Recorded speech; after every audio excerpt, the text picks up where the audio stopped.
I'm Professor Wallace. I'm chairman of the ILI. I want to welcome you.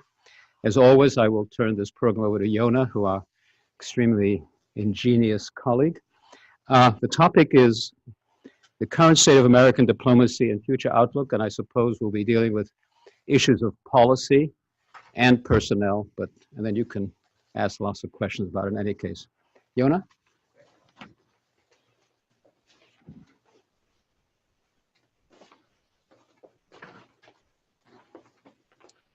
Thank you very much, Don, for cooperating for so many years. We stopped counting. At any rate, we have to continue with our academic work, which is fundamentally interdisciplinary. But we are at the International Law Institute, and obviously we're focusing on many of the legal perspectives for many, many years. And we had the honor to host the ambassadors last year. And on the basis of their contributions, we published several reports and studies. Now, what I would like to do in the interest of time is simply to introduce our speakers who are going to discuss, as Don indicated, particularly according to our publicity right here, in terms of the role of the United States diplomacy, especially at this time. I recall that 75 years ago, going all the way back, George Kennan very keenly observed at the time that, and I think I quote him correctly, that diplomacy embraces every phase of national diplomacy as well as national power, and every phase of negotiation or discussion. The problem today, as we try to identify the past couple of years, is the environmental uncertainty. So it brings the question of the outlook, future outlook for American diplomacy. In other words, already I think Don mentioned and others, the question whether the American diplomats have the support and the resources to be effective instruments of American policy. So what I would like to do in the interest of time is very briefly to introduce our speakers, because I think we distributed also the very extensive bios, the very rich bios. So I simply will introduce them in order of their statements. First, Ambassador Ron Newman. As you can see, formerly he was Deputy Assistant Secretary and U.S. Ambassador to Algeria, Bahrain, Afghanistan, and many other areas in the Middle East and Africa. Is currently the president of American Academy of Diplomacy. We're grateful to him and his colleagues for supporting our efforts in this area. The next speaker is Ambassador Charles Ray, formerly Deputy Assistant Secretary of Defense for POW, Missing Personnel Affairs, and U.S. Ambassador to Cambodia, Zimbabwe, and elsewhere. and he also served in the U.S. Army in Vietnam and elsewhere. And finally, we are going to invite and welcome Ambassador John Nicopendi, who is a former Director of National Intelligence and Deputy Secretary of State. As you can see from his bio, he played key role and contributed to U.S. security and global security concerns. And then General Al O'Gray, who is, many of you know, is the chairman of the board of the Potomac Institute, and he was the 29th Commandant of the U.S. Marine Corps. And we are welcoming also the participants who came today, this beautiful day, to discuss this very complicated issue. So we'll begin with Ambassador Newman. Would you like to come up here, or you prefer to sit there? Can everybody hear me all right? Yeah, I think that I shall stay and come. Yona, thank you. Thank you for the introduction. Thank you for the invitation. It's a particular pleasure to be here, not only with my friend Charlie Ray, but with Ambassador Negroponte. I still remember the first time I met him, which was on a telephone when I had staggered back to my trailer in Iraq, in Baghdad, about 11 o'clock at night, approaching the end of my short sojourn to help out Bremer, after which I was supposed to go back to my post in Bahrain. And Ambassador Negroponte explained how it would be a wonderful idea if I'd stay for another year as the political military counselor. And it shows you his capacity as a diplomat, because I did. But he was great ambassador, and I didn't regret it. Anyway, let me push on quickly because our time is limited. I always enjoy sessions where they say, we're really here to hear your opinion, and then they fill up the entire time with the speakers so that you might get a maximum of 2 questions in. We'll try to do better. Anyway, I think in reflecting just very briefly on the state of American diplomacy, I think it's important to sort of talk about 2 different, although overlapping things. One is diplomacy in terms of policy, and the other is conduct of policy, how you get things done, which is actually the real area of diplomacy, I think, more specifically. And that is, this is both purpose and practice. We are not very good right now. I think I would just make 3 basic criticisms: that we are too unilateral, that we have conceptual problems of what directions we're going in, and that in some cases we are incoherent. So we are overwhelmingly bilateral now in all our relations. There's an argument for that. But there is an argument that sometimes you get things by being tougher, or you get things by pushing on individuals. It's not completely without any intellectual foundation. But essentially, it's a very short-range approach which relies heavily on beating people with a stick or threatening to beat them. And we're particularly keen on using U.S. unilateral instruments for things like sanctions. That has the ability over long term that you build up resistance, which at some point in the future may come together.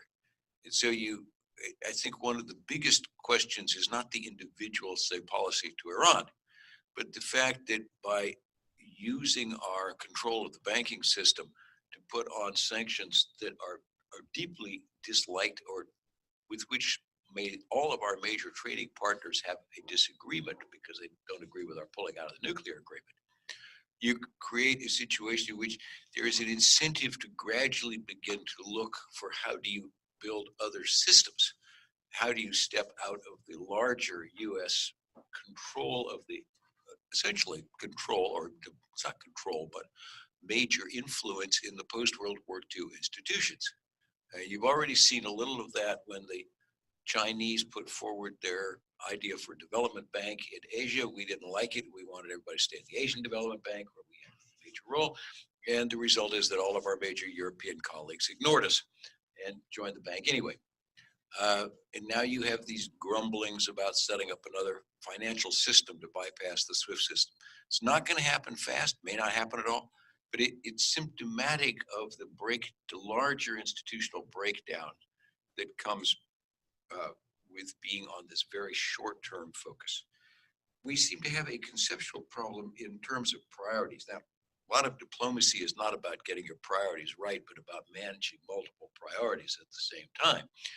But when you're trying, as the administration is now, to organize resistance pressure on Venezuela, it doesn't seem to be the smartest moment to be going after Mexico on trade issues and narcotics and Colombia and so you're having multiple feuds at the same time you want people to support you. That's a conceptual problem of how you organize yourself for effectiveness. And then we have these momentary periods of complete incoherence. So I was talking to a colleague who has something to do with Libya the other day and told me that basically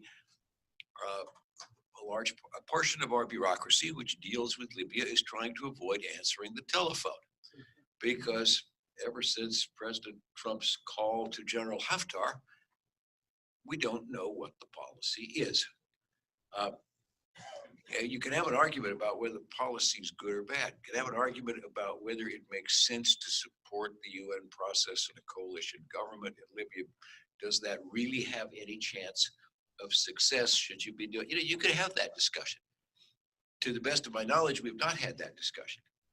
We have had a telephone call. Nobody quite knows what it said or what its purpose was or where it's going, so that we are now incoherent in terms of advancing any policy because we can't describe it to anyone or get anyone to share it. I guess it would be helpful if the seventh floor of the State Department and the White House could describe it to those inside the bureaucracy so that they could consider how they might share it. But despite all these things, I would say life is not hopeless. There are, when you get to the internal mechanisms, there are some positive things to be said. There are some positive things to be said even on the larger policy. I just dwelt on 3 areas of criticism. On the side of the personnel administration, Mr. Tillerson is gone. I count that as a very strong positive because the gentleman did more damage to the institutions of our diplomacy in 1 year than I would have believed anyone could do in such a short period of time. So his hiring freeze kept in place for a year. It's caused all kinds of systemic distortions in the personnel. This kind of nerdy stuff, but to give you one example, because the hiring freeze included moving people from one job to another in the civil service. When you had a job go vacant, you could not move someone from another position, even if they're already a State Department employee, to a position where you needed them more. And you keep that in place for a year, and people retire, people leave, and you have all kinds of systemic structural problems in the system. And then with a little help from the Congress, they don't have enough money and positions to just fill everything. So they can take the hiring freeze off, but they can't put back all the people. So now you take the money, they take the money they have and the positions they're given, and they try to allocate those across 50 odd bureaus and fill the priority positions. That's the kind of systemic problem I'm talking about, which is hard to unwind. By the way, the government shutdown made it worse because, for instance, at the Foreign Service Institute, where they have a lot of contractors, they lost a lot, and a certain number of them decided, I'm going to work for defense where they can meet a paycheck. And so they didn't come back. So, but that's a problem that can be dealt with. The hiring freeze is over. Recruitment is beginning to pick up, and those are good signs. And so this is not hopeless, it's just difficult. And I would say that's true of policy too. And I will close on a note of one story. I remember that when I went to be the deputy chief of mission in Abu Dhabi, 1987, shortly after I arrived, we made this decision that we would reflag Kuwaiti oil tankers and we would escort them in the Persian Gulf, notwithstanding the Iranian desire to attack them. And I remember when my ambassador and I called on the acting foreign minister in Abu Dhabi to tell him we were going to have this escort operation. And this was after we'd withdrawn the troops from Lebanon after the embassy bombings. It was after we had decided to, from the point of view of Arab leaders, abandon President Marcos. And so there was a general feeling, frankly, that the U.S. couldn't be counted on. I remember when we made this call, the foreign minister was very polite to us, but it was very clear that he didn't, we were calling, telling him we're going to start the escort operation tomorrow. It was very clear that he was in great doubt how long we would be able to carry this out, how long we would be able to show the will to maintain this. And in fact, we had a small undeclared war with Iran, and later you had the war with Iraq after the Iraqi invasion of Kuwait, and U.S. prestige came way back up again. Now, I'm just reflecting on the Arab world, not the broader. But I tell that story just to end on a little more uplifting note, that just because you're down now doesn't mean you stay down forever. And in fact, I would say that at the end of the Carter presidency, you had something similar. Although you had some real diplomatic successes in the Carter presidency with Panama, different views on that, and other things, but there was a sense fairly broadly that the United States was unreliable and it was weak.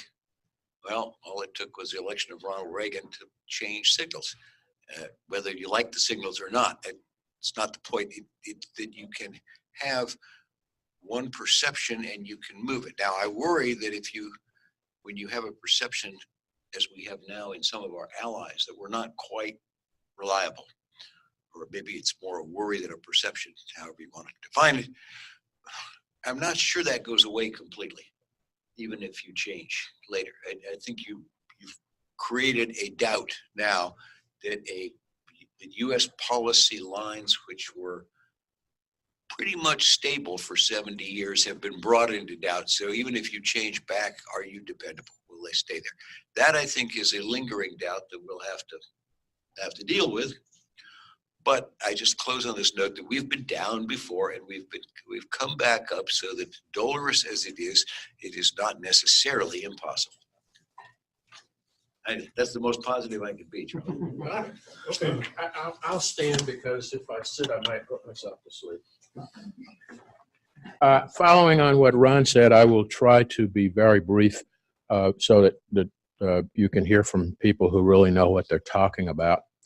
I would like to sort of address something he said about the short-term view of the world that we sometimes have. A saying that my grandmother taught me when I was a kid is that when you can't see beyond the end of your nose, you're going to always be banging your nose into something. So I throw that out because that sort of fits into what I have to say about the outlook for American diplomacy in 2020 and beyond.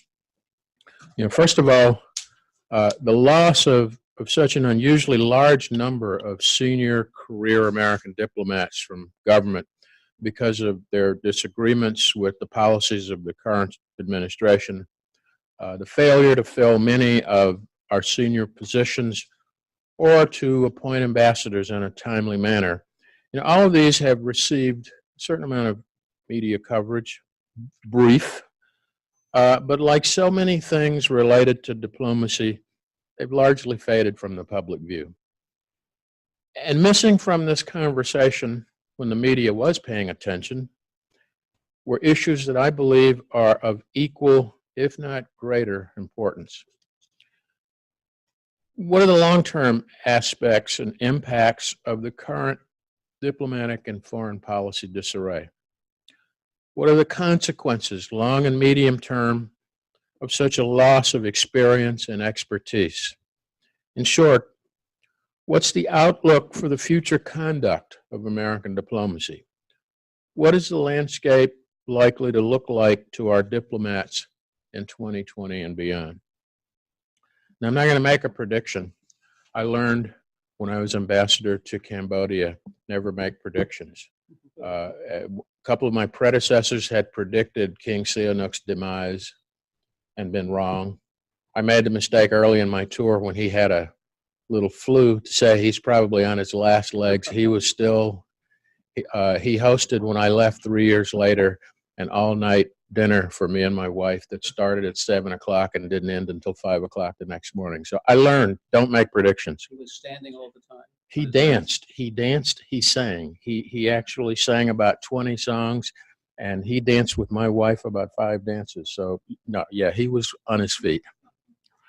What I learned from all this is that making predictions is a risky endeavor, especially when you're dealing with the actions of people who are nature's most unreliable creatures. So instead of making a prediction, what I'd like to do is offer you some possible scenarios of what the conduct of diplomacy might be like in 2020 and beyond. Now, first, the big picture.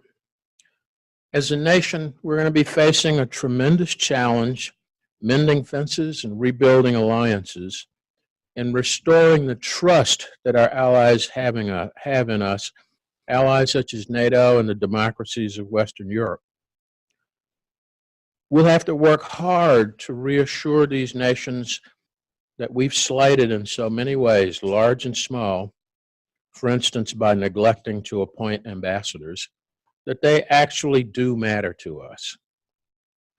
We're going to have to reset the dialogue to let other countries know that America first does not mean America only and the rest of the world be damned. We'll have to restore our concern as a nation for the values of human rights and respect for rule of law and put them back where they belong as important pillars of our foreign policy. And that's just off the top of my head, a preliminary list. But achieving this alone, as Ron has mentioned, could take years. And actually, I sound a bit pessimistic when I say it, but I think probably will take decades. You know, destroying a reputation is like demolishing a building. It can be achieved in a moment, but rebuilding it takes a lot of time and effort. That's the big picture. And as incomplete as that picture is, it is nonetheless daunting. But along with the big picture, there are smaller issues that have not generated much, if any, media coverage or public discussion, but I think they are, in fact, quite consequential. They're sort of like a burr under your saddle. It's small and you don't notice it, but your horse does, and after he's noticed it for a while, so will you. These issues, small as they are, can cause problems because left unaddressed, they are obstacles to achieving this big picture that I mentioned. And they can continue to negatively impact on our ability to conduct effective diplomacy for many, many years to come. Let's take a look at just one of these, the loss of so much expertise and senior talent from our diplomatic service. As we're working to rebuild alliances, to restore trust, and to reclaim American preeminence in the world, education, dedication, and competence, which our diplomats all have in abundance, just won't be enough.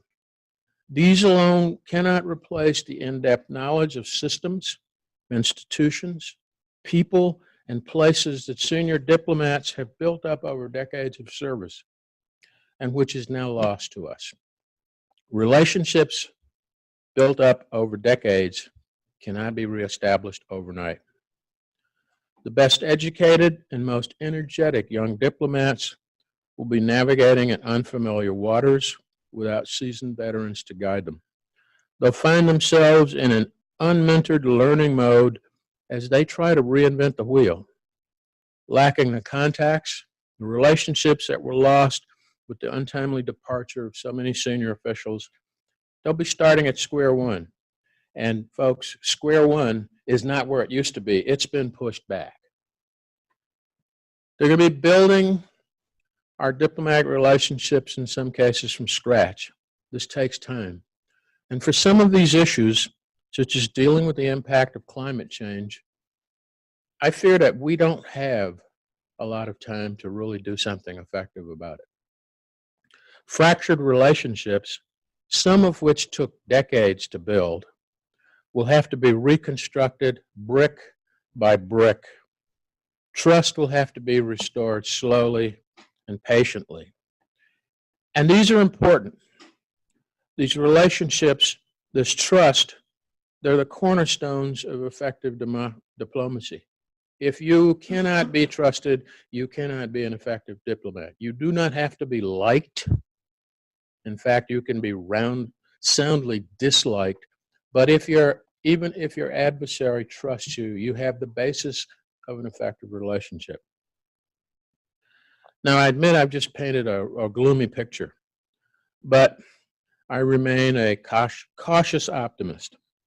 I don't believe that any of these obstacles are insurmountable and that we as a nation will be up to the task. Some of the threats we face in the future, such as climate change, are existential. So frankly, we have no choice but to be up to the task. I think we can succeed because we cannot afford not to succeed. Thank you.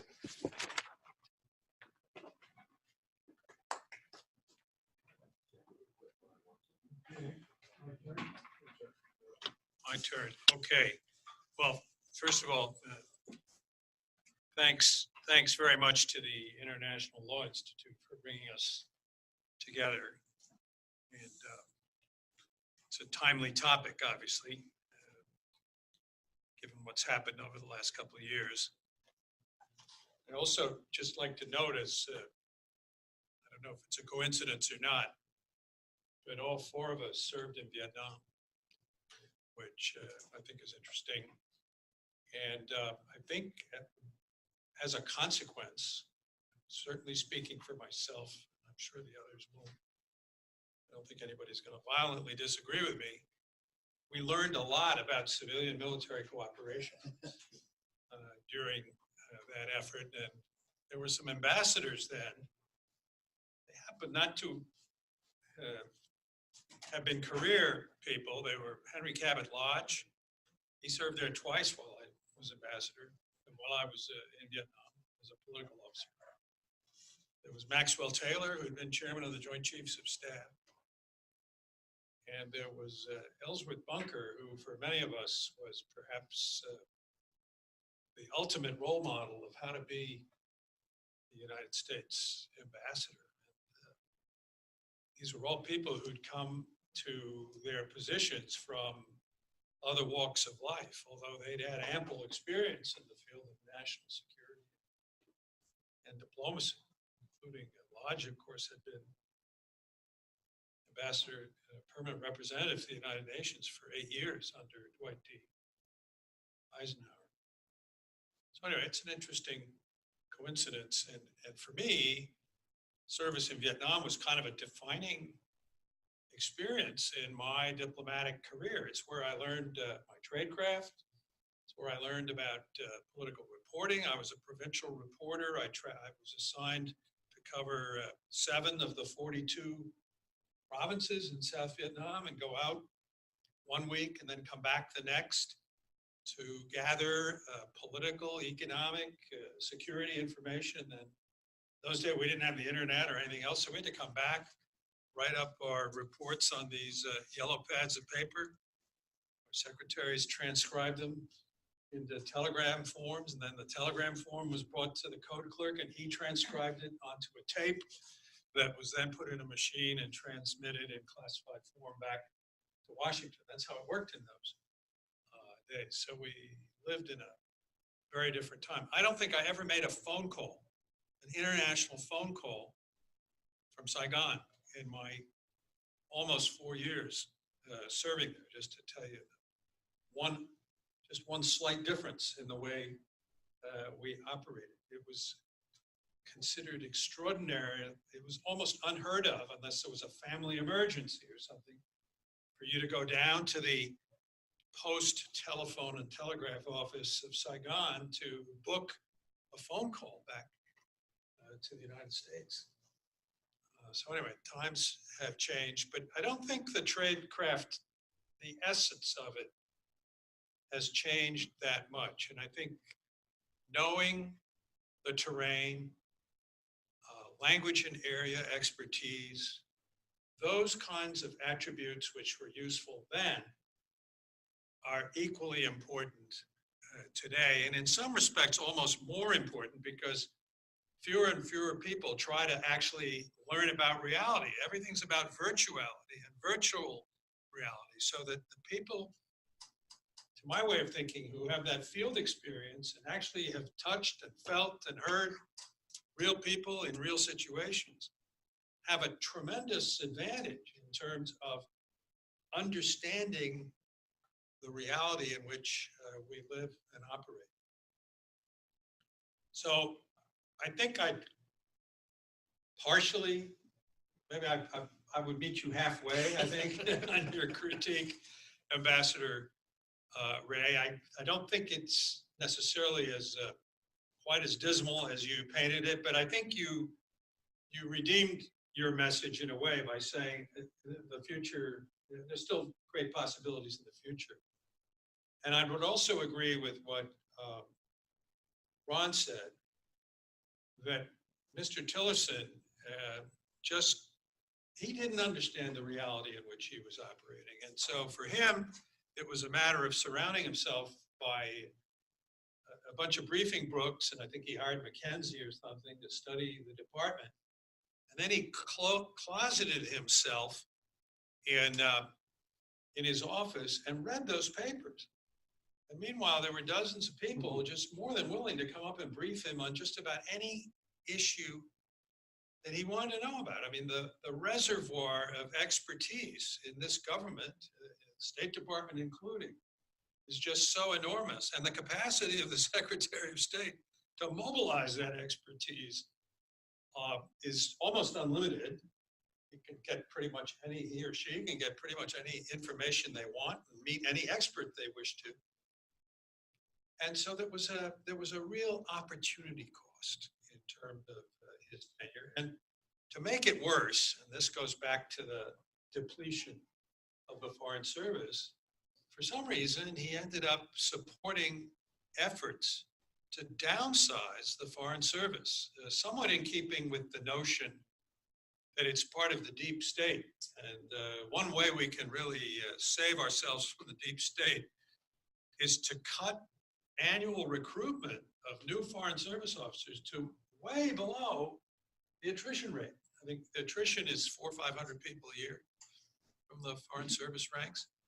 I think we cut it back to about 100 the first year, recruiting 100 new officers.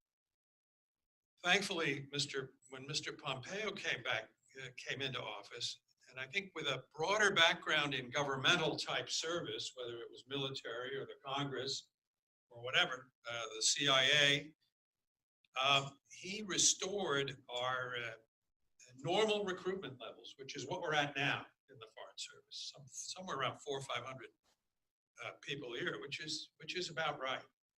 And I think in terms of giving the personnel system hope and a sense of optimism, I think he's right. He uses a phrase that's slightly unusual. He says, give them back their swagger. Well, he's restored a bit of swagger to the Foreign Service, and that is to the good. So anyway, that's a little bit about the procedural part. I would certainly agree on comments that have been made about substance versus style.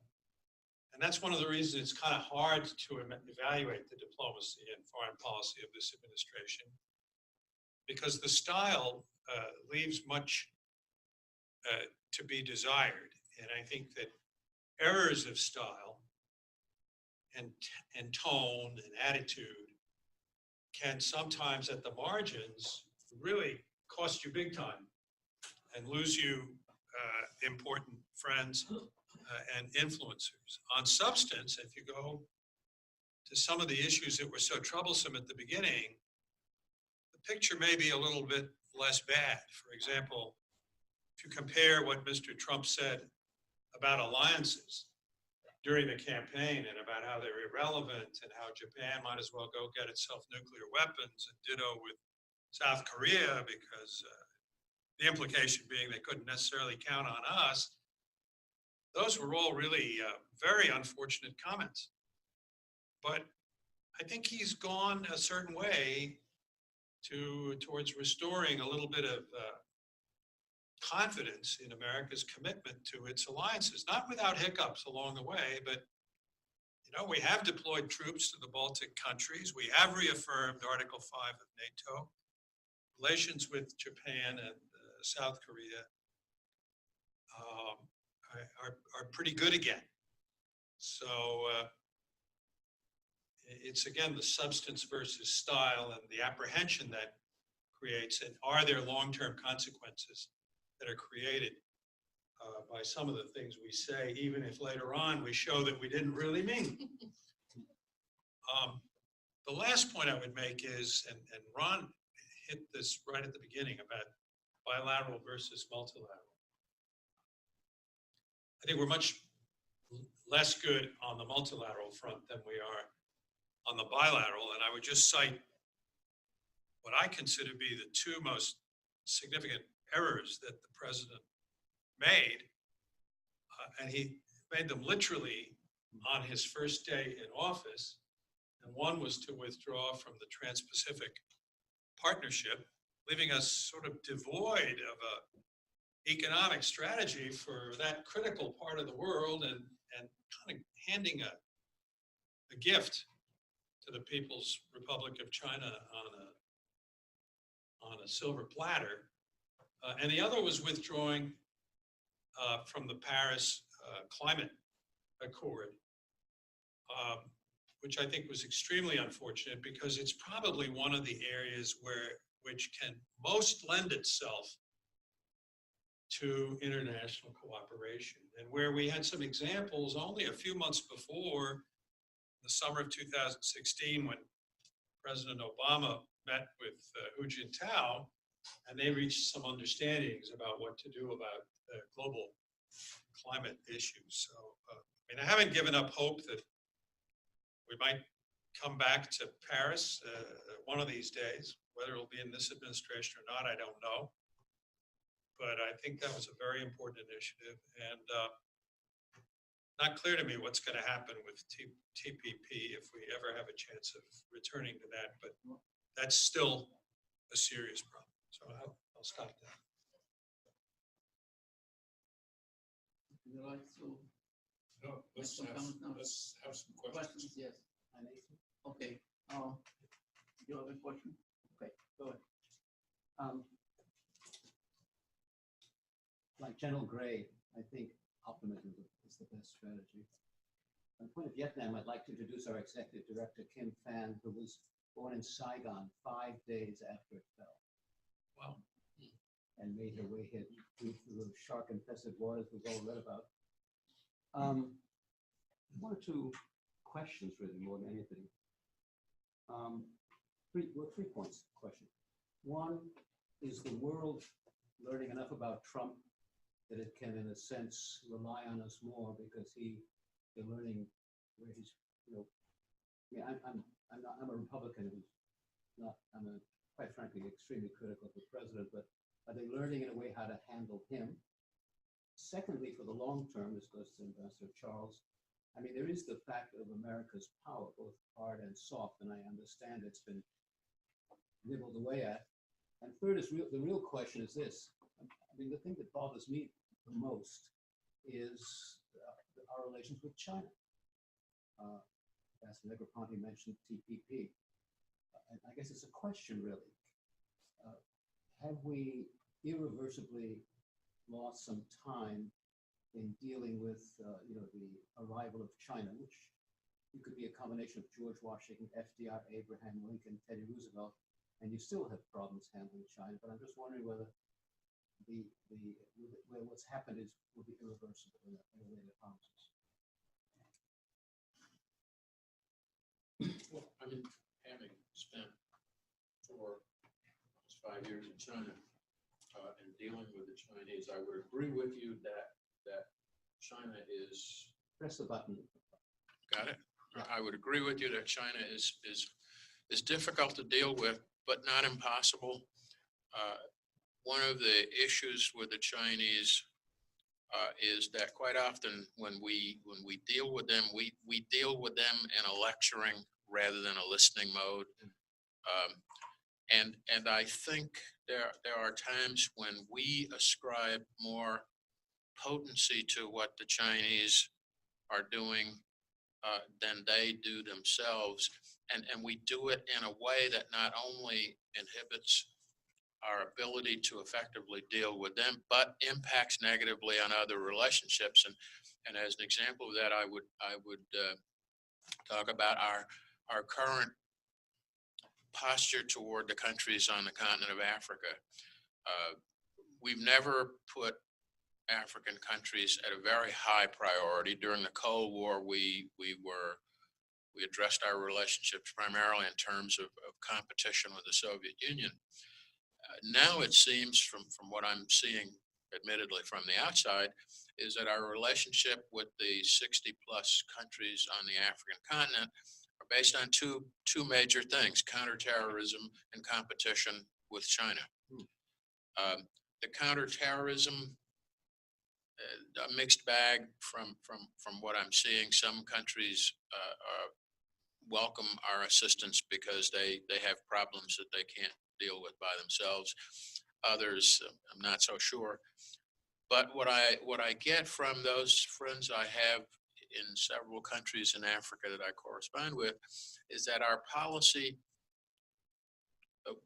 with countries that is based on our competition to influence with China is having a very negative impact on, I mean, these countries are looking at it and their response to it is range from mildly to very strongly negative because they resent being a pawn in the Chinese-U.S. game of chess.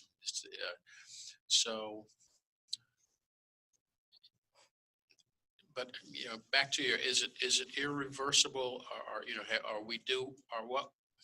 are we doing something that's putting our relationship with China in a ditch that we can't dig ourselves out of?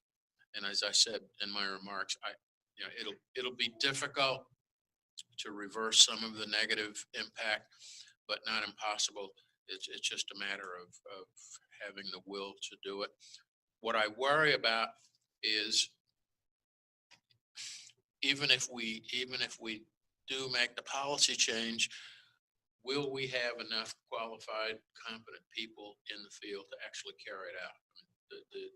My response to a lot of what was happening under Mr. Tillerson's tenure at the department was that there seemed to be this attitude of, we don't really need all these people. We just, we'll make the policy. We don't need them to do it. And I often wondered if what bubble they were living in, you make a policy impacting travel of people to the U.S., you better have enough consular officers to carry it out, or that policy is probably, depending on the paper you printed on, useful as toilet paper.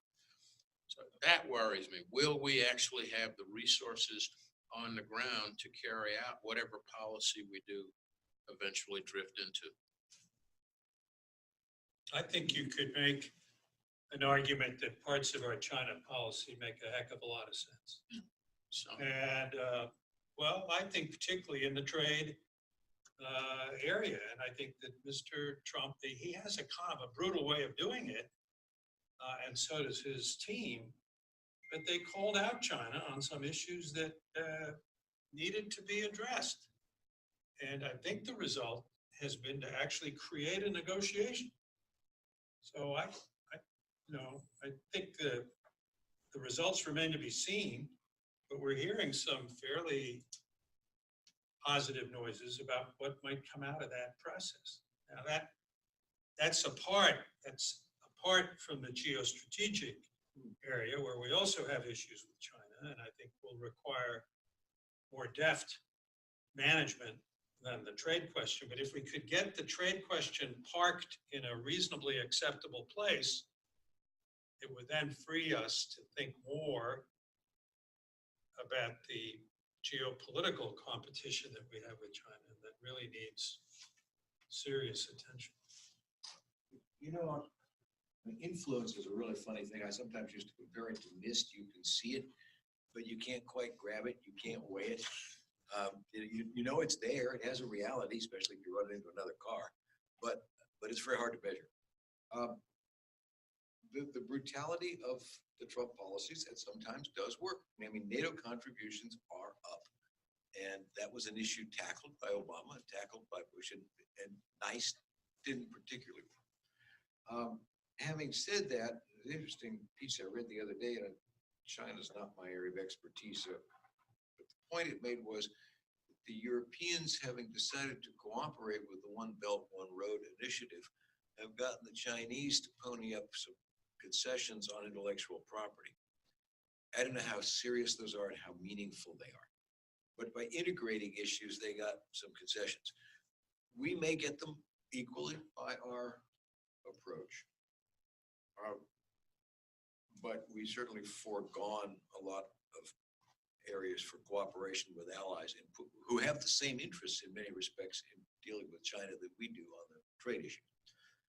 The other question you asked, though, are people learning to handle Trump? I would kind of defer to John, who probably has a broader international view than I do on that, but I think the answer is no. I think that there are enough things that happen that startle people that they can't get answers when they are startled. They don't know who speaks for the administration reliably. I don't think that's really gotten better. I don't know, John. Well, Maybe, I mean, they're not as outspoken about it. I don't know. yeah. Don't misinterpret my comments as some kind of defense of Mr. Trump himself, because I publicly opposed him as a Republican, and I expressed support for Hillary Clinton's candidacy. But I thought there was a very interesting article by Maureen Dowd the other day in the New York Times about the outgoing French ambassador, Francois Aho, right? Yeah, I forget if that's his first name or not. But Aho said, you guys in Washington are just totally obsessed with Mr. Trump. He says, I go to other cities in this country and nobody even mentions him. So, I mean, part of it is, when are we going to get over it? Really.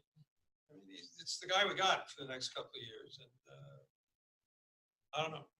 I thought Aho's observation was pretty good. And I think there are a number of countries that, well, they think he's quirky and they don't, they're a bit bemused by his style, but they don't use that as the only reference point when they're analyzing their interests and the conduct of their relationship with the United States. And they find ways of accommodating to some of that, as has Mr. Abe and as have some of the other bilateral leaders with whom Mr. Trump has established some kind of a relationship. Also, he's leaving diplomatic corps. Might mention that the French ambassador is taking on a job in New York. Yeah, he's retiring. Yeah. Well, with money involved. Yeah. Staying in the United States. Yeah. Moving to 73rd Street instead of Seattle. I'm sorry, I spoke out of turn. When you ask questions, speak up, or at least we have a mic. Wait for the mic. I'd like to thank you all for your great presentations. And I'd like to pick up something that Ron mentioned in terms of the multilateral relations and sanctions. I remember when you were in the NDA Bureau and I was in the Counterterrorism Bureau, we had difference of opinion sometimes on the usefulness of sanctions against countries on the terrorism list. But even in counterterrorism, we felt it had to be a multilateral approach to be most effective. And I remember, almost all our talking points with the international cooperation is essential to effective counterterrorism. Bill Wilcox in some of the statements, who's the office we all know, pointed out the need for strong embassies to help the process. But I'm wondering, just taking on the Iran sanctions you mentioned about the allies being reluctant, just from a pragmatic viewpoint, our sort of go it alone approach undermines the effectiveness. You see any sign that the administration is showing any awareness of this, that their approaches or their brutal style can be counterproductive, even on the goals that they achieve? And then another question, just picking up on Ambassador Ray's pessimism about how long it will take. I kind of wonder though, if there's a sea change in the elections, and the new president has some experience and relatively pragmatic, whether the attitudes may change a lot. I agree with you that we've lost a lot of expertise and know-how. I wonder if there's really a drastic change if they say Mr. Miller, a Democrat, takes over, somebody with some experience. That part might change, because there's still a bit of a reservoir of goodwill. I was in Australia and New Zealand recently, and people are both amused and dismayed, but kind of said, well, we'll just have to soldier on, waiting for the next election. Well, on the sanctions, I mean, the administration is essentially betting that really playing hardball with allies can produce a level of sanctions enforcement similar to what we got with multilateral sanctions. I think it's really too early to make a judgment. I'm very skeptical of that. I have learned over the years, I've learned a lot of respect for Iranian ingenuity. They had more ways of getting around sanctions than we knew before they came off. And we saw the same thing with Iraq, where we actually had multilateral sanctions, but there were all kinds of smuggling of stuff, of money, movement. So I'm very skeptical that it can work, but I would say that the jury is out, and it'll be hard to make a totally clear bottom judgment, because, for instance, the price of oil is going to make as much of a difference on pain in Iran as how much oil you stop, unless you really shut it all down. And I don't believe we can shut it all down. We've never managed to do that with anybody. But I think we can bring a high level of pain. I'm very skeptical that that level of pain will bring them to any significant change.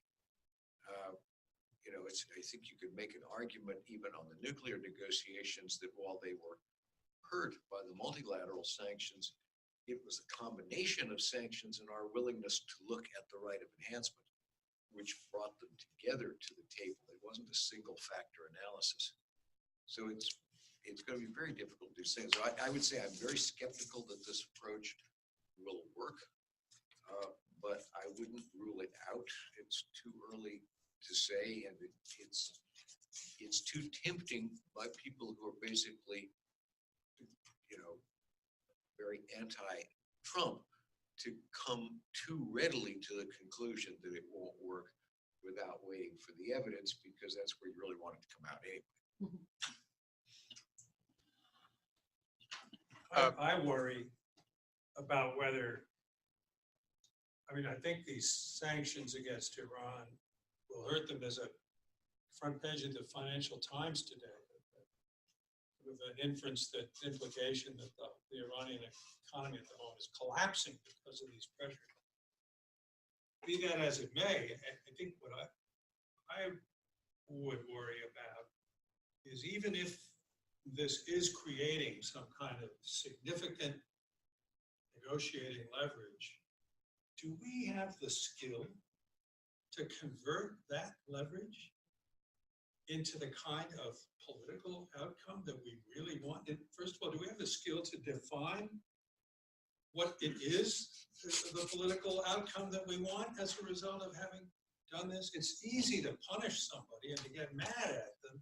It's a hell of a lot harder to describe and define how you want to structure their behavior going forward, assuming that you can elicit that kind of behavior with sanctions. Well, so far, right. But what if they cry uncle? I'm not sure we even know what to do after that. That's my point. Sort of like a dog chasing its tail. What do you do when you catch it? That's right. Your second question, it's a little difficult to answer because what I was basically talking about in terms of sort of loss is that is having the people on the ground who can translate whatever policy we come up with into reality. And so I don't sense that the real underlying attitude of our diplomats in the field has changed. They still endeavor to do their jobs to the best of their ability. The problem is that you're losing. We had this problem when they did the hiring freeze a few years ago, which created this gap of experienced supervisors. And so now what you have are people who are being forced into senior positions before they've actually had the experience to deal with it well. And you're going to have this gap in seniority that's going to follow people for many years. So you don't have people. I remember when I came into the Foreign Service after 20 years in the Army, I knew how to do a lot of things. I didn't know how to be a diplomat. And it took watching and talking to and listening to senior people who had time on the ground, who had done these things for me to learn. That's one worry. The other is, how would countries react? We had a new administration, and it's a different party. That's fine. There's just too many variables there. And I guess the best example I can give, because I lived through it, is Vietnam. When our pullout from Vietnam left a bit of a sour, bitter taste in the mouths of a lot of the countries in Southeast Asia that were supportive. The Thai, for example. And there were remnants of that still. I went to Thailand in 1997, 1998. I went to Thailand as consul in northern Thailand. I still picked up sort of feelings from the Thai that they really weren't too sure of if we would be in for the long haul. When I went back to Vietnam in 1998 to Ho Chi Minh City, the Southeast Asian, my fellow consular officers in Ho Chi Minh City, you pick up these sort of feeling that, we like you guys, but we're not too sure about your maturity. And this is decades after the event. So, some countries, I think, might respond positively quickly to a change in administration. I think they'll all on the surface act diplomatically, but I think, as has been said, in the back of their minds, there will always be that glimmer of doubt. One of the things that I've gotten from some of my colleagues overseas already is, I had an email from a friend of mine about a month ago who said, we always held up the American electoral system with its flaws as a model. We're not so sure anymore. So, eventually, as I said, I'm a cautious optimist. I think we will get back to close to where we were before. It's going to be a hard slog. But when, I threw decades out because it felt good. 10's a good number. It could be longer.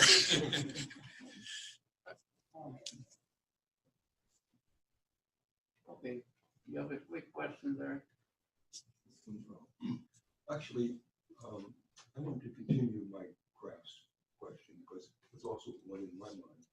After all, this is the anniversary of the U.S. withdrawal from the Joint Comprehensive Plan of Action, which was followed by the reimposition of unilateral sanctions.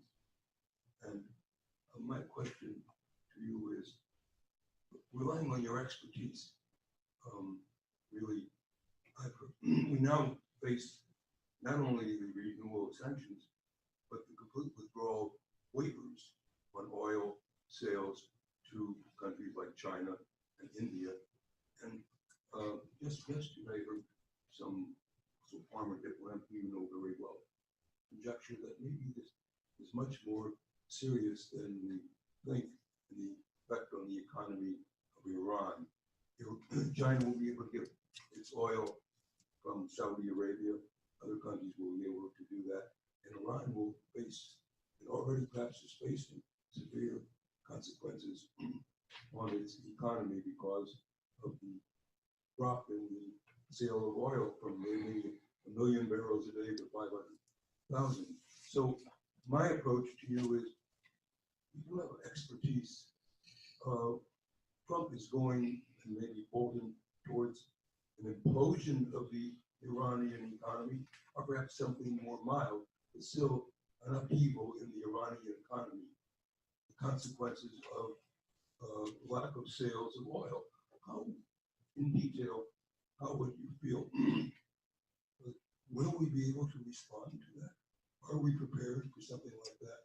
A complete collapse in the Iranian economy. Maybe I'm asking too much. Well, I mean, if you mean by that, that the result, here's another way of asking that question. I'm thinking about other situations I've lived through in my diplomatic career. Is the intent of the sanctions to change their behavior or to cause regime change? You could ask the question that way. And then if you ask me, is regime change something we're ready to cope with? Well, you know, there's just a lot of very unpleasant history associated with regime change over the last 65, 70 years. So it would be hard to predict what in fact to expect if there was the demise of the mullahs. I don't know. Just two quick, one is, no, I don't think we're ready for that. I mean, another part is, there's a lot of speculation. Are we pushing them in order to get to war? I actually don't think so. There's always room for accident. But this administration, for all its bellicosity, has not shown that it wants to get into more wars. And I think that I could be wrong. The other is, maybe I'm too much, I don't know whether it's an optimist, but or too much respect for Iranian cleverness. But I'm not sure that they will get bad for people. I don't know that that means the economy implodes. I mean, they had a lot of our sanctions for many years. They got awfully good. And we're a little better at tracking ships by satellite that turn off their transponders. But they have a lot of ways of moving oil. Oil changes hands. Our record keeping is not perfect. I saw an article recently that they figured they were running about, I don't know whether it was 300,000-400,000 barrels a day that was not being tracked internationally properly.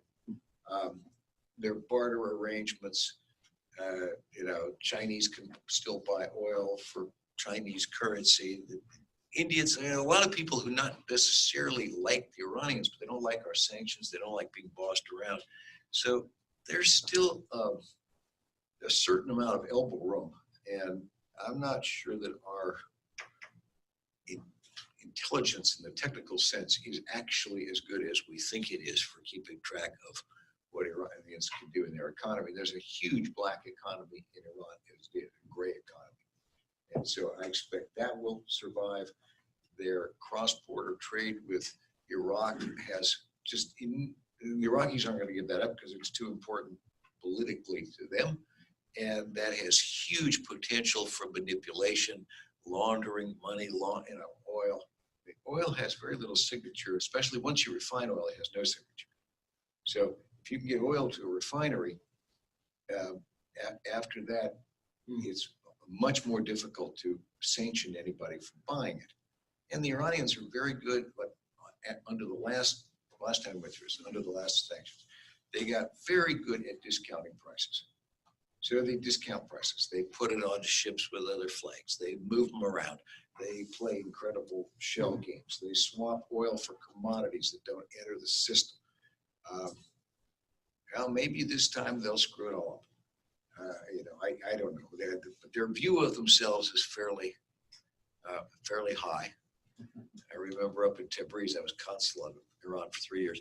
I remember their view of dealing with the Turks was the Turk without a Persian is like a hat without a head, which gave you a sense of how they looked at their Very modest people. very modest people with a certain ability to get around these things. It's the most politically correct thing that's been said today. Okay, I feel great. Take over, please. It's the first time you ever allowed me to speak in a few minutes to spare. Usually you call on me after the program goes. No, the program's not going.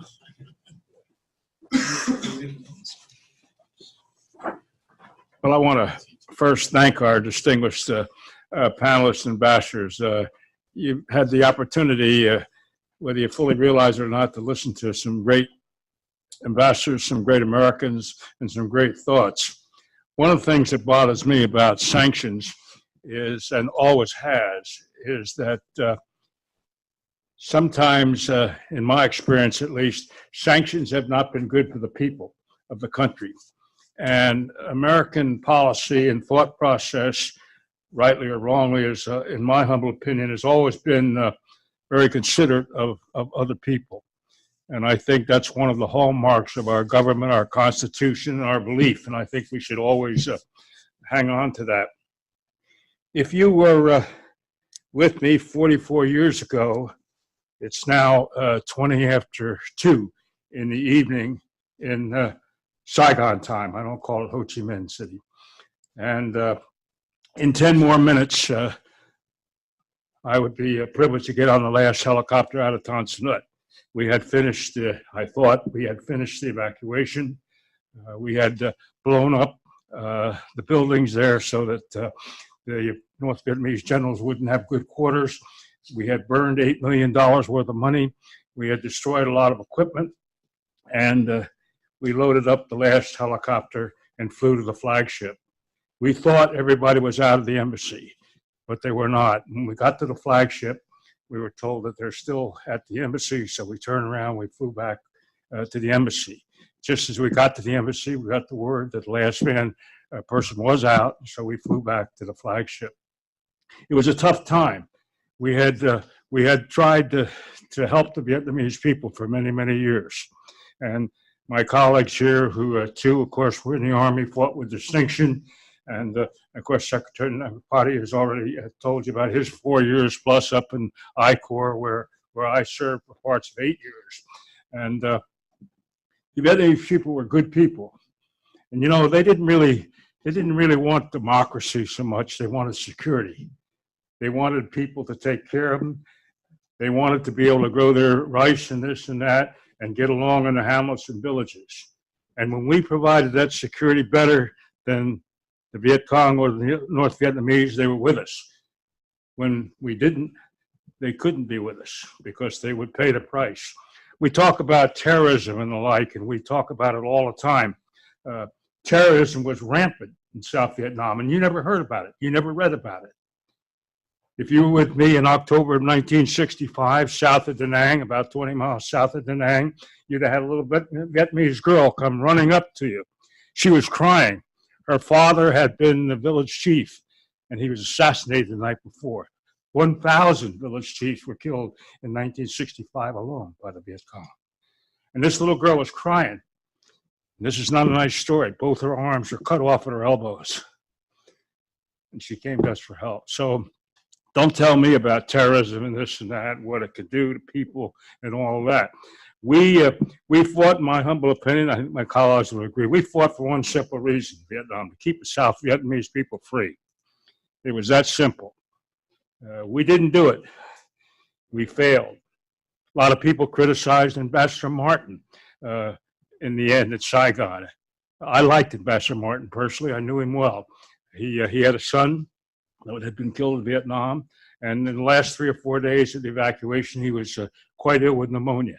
And so there's always two sides of the story. There's always a couple of reasons why things are the way they are. And I would suggest to you always look at both sides of the situation before you take action or make a decision. Many people, for example, didn't like President Diem, and we had a role in orchestrating his demise.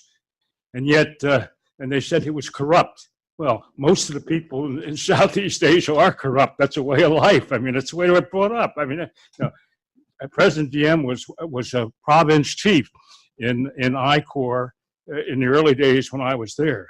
People loved him. They loved him. And yet we turned around and went along with the idea of getting rid of him. So again, two sides of every story, and we need to remember that. Our ambassadors, in my opinion, they do a great job around the country, around the world, and we need to listen to them. And they're part of the team, and the whole State Department process is really more important than the military. The military can do what has to be done. We're good at what we do, and we'll get better as the days go by. But we need to get back into this diplomacy idea. We need to get back into letting the State Department take the lead in many of these areas and the like. And so I'm the eternal optimist. I don't share all this gloom and doom. We'll come through this. We've had bum days before. But, you know, again, two sides to the story. When I was a young officer during the Vietnam conflict, American policy said, beware of China. If North Vietnamese invites China in, it'll be really bad. And yet, absolutely no understanding of the history. Anybody who knew anything about Vietnamese history, anybody who read Ellen Sumner's book, Inside Indochina, anybody who understood that 1,000 years ago when the Trung sisters ran Vietnam, they hate the Chinese. They don't like the Chinese. They didn't like the 200,000 Chinese that had all the stores along the coast in South Vietnam, and they don't like them today. In fact, they even had a battle or two after they got rid of us. And so we need to understand the Balkan. We need to understand people. And we need to get much better at understanding the whole global situation. You talk about China and economics. Everything you do with China, rightly or wrongly, has an impact in Latin America, has an impact in Africa because of globalization. And so Latin America is important. Africa is important, as has been pointed out. And yet we don't seem to understand that it's the whole world out there that's important to us, and the people are the most important part of all. But with that, that's enough in the way of sea stories. Thank you again to our panel, and thank you for being with us.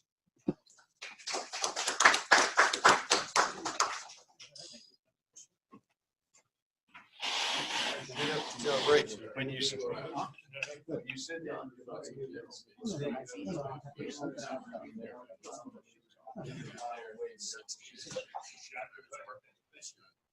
great to see you again. Yeah, thank you. Thank you. Stay in touch now. Yeah. Thank you. Are you still teaching over there? I know. I think mostly consulting. Consulting. Here you go. Getting my coffee. Nice.